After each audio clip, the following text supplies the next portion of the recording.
Hello good morning dear student, 10th class chemistry chapter number 3। आज का topic है हमारा एस्को का समृद्धिकरण। पृथ्वी से खनिज एस्को में मिट्टी, रेत आदि जैसी कई अशुद्धियाँ होती हैं जिसे गैंग कहते हैं। एस्को से गैंग को हटाने के लिए जिन प्रक्रियाओं का उपयोग होता है वह एस्क एवं गैंग के भौतिक या रासायनिक गुणधर्मों पर निर्भर करता है। नेक्स्ट हमारा सक्रियता श्रेणी में नीचे आने वाली धातुओं का निष्कर्षण। ये हमने इन सभी धातुओं के निष्कर्षण के लिए कल हमने आपको एक चार्ट समझाया था, वही सब डिटेल में आज आपको समझाऊंगी। ठीक है। सक्रियता श्रेणी में नीचे आने वाली धातुएं काफी कम अभिक्रियाशील होती है। इन धातुओं के ऑक्साइड को केवल गर्म करने से ही धातु प्राप्त किया जा सकता है। फॉर एग्जाम्पल HgS यानी कि सिनेबार का फॉर्मूला है और ये मरकरी का एक अयस्क है। इसको आप वायु की उपस्थिति में गर्म करने पर मर्क्यूरिक ऑक्साइड और सल्फर डाइऑक्साइड प्राप्त होता है। ठीक है। और मर्क्यूरिक ऑक्साइड को फिर से और अधिक गर्म करने पर हमें मरकरी धातु प्राप्त होती है और साथ में ऑक्सीजन गैस प्राप्त होती है।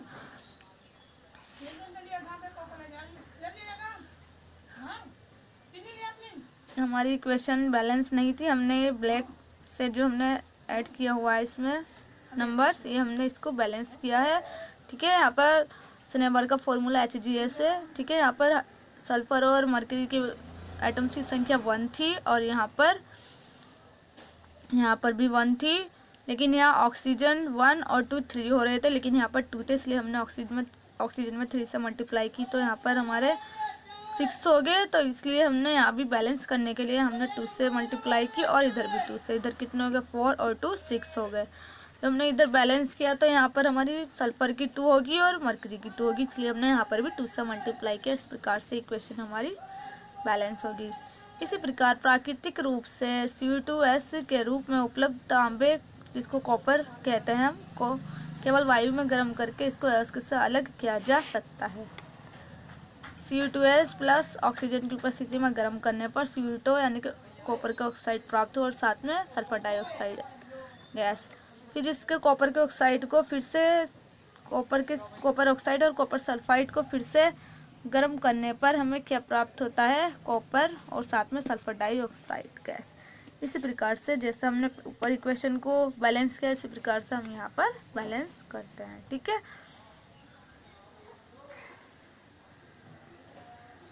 नेक्स्ट टॉपिक रहेगा हमारा सक्रियता श्रेणी के मध्य में स्थित धातुओं का निष्कर्षण। सक्रियता श्रेणी के मध्य में स्थित धातुएं जैसे आयरन, जिंक, लेड, कॉपर की अभिक्रियाशीलता मध्यम होती है और प्रकृति में यह प्राय सल्फाइड या कार्बोनेट एसिड के रूप में पाई जाती है। सल्फाइड या कार्बोनेट की तुलना में धातु को उसके ऑक्साइड से प्राप्त करना अधिक आसान होता है, इसलिए अपचयन से पहले धातु के सल्फाइड को ऑक्साइड में सल्फाइड एवं कार्बोनेट को धातु के ऑक्साइड में परिवर्तित करना अधिक आवश्यक है। ठीक है। देखते हैं हम भर्जन। सल्फाइड अयस्क को वायु की उपस्थिति में अधिक ताप पर गर्म करने पर यह ऑक्साइड में परिवर्तित हो जाता है और इस प्रक्रिया को क्या कहते हैं? भर्जन। सल्फर, ठीक है, जिंक सल्फाइड है, इसको वायु ऑक्सीजन की उपस्थिति में, ये जो हमारा चिन्ह है, ये हमारा गर्म करने का होता है। ठीक है। और अधिक गर्म करने पर जिंक ऑक्साइड और साथ में सल्फर डाइऑक्साइड प्राप्त होता है। ठीक है। नेक्स्ट हमारा निस्तापन। कार्बोनेट अयस्क को सीमित वायु में यानी कि बहुत ही वायु की यानी कि ऑक्सीजन की बहुत ही कम मात्रा में अधिक ताप पर गर्म करने पर यह ऑक्साइड में परिवर्तित हो जाता है और इस प्रक्रिया को निस्तापन कहा जाता है। यानी कि कार्बोनेट अयस्क को ऑक्साइड वायु की बहुत ही कम मात्रा में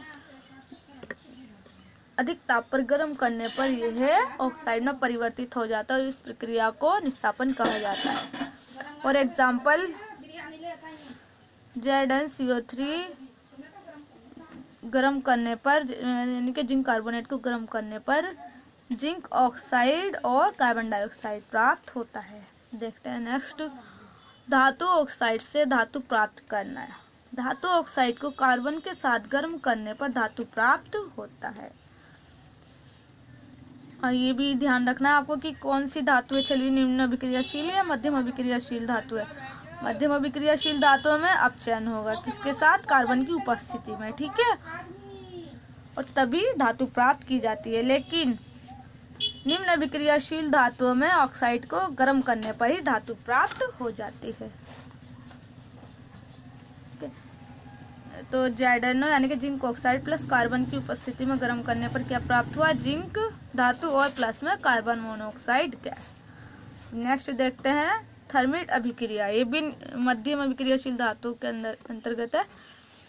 आयरन थर्ड ऑक्साइड, इसका फॉर्मूला Fe2O3 के साथ एल्यूमिनियम की अभिक्रिया अत्यधिक ऊष्मा क्षेपी होती है, यानी कि इसमें ऊष्मा उत्पन्न होती है और इसमें उत्सर्जित ऊष्मा की मात्रा इतनी अधिक होती है कि धातुएं गलित यानी कि द्रव अवस्था में प्राप्त होती हैं। इस अभिक्रिया को थर्मिट अभिक्रिया कहते हैं। इंपॉर्टेंट है, एग्जाम में आ सकती है। एग्जाम्पल देखते हैं। Fe2O3 यानी कि सॉलिड होती है plus aluminium, arrow Fe liquid gas liquid रूप में प्राप्त होगी हमें, प्लस Al2O3 प्लस हीट। और इसका यूज किसमें होता है थर्मिट रिएक्शन का? इसका यूज रेल की पटरी एवं मशीनी पुर्जों की दरारों को जोड़ने के लिए किया जाता है।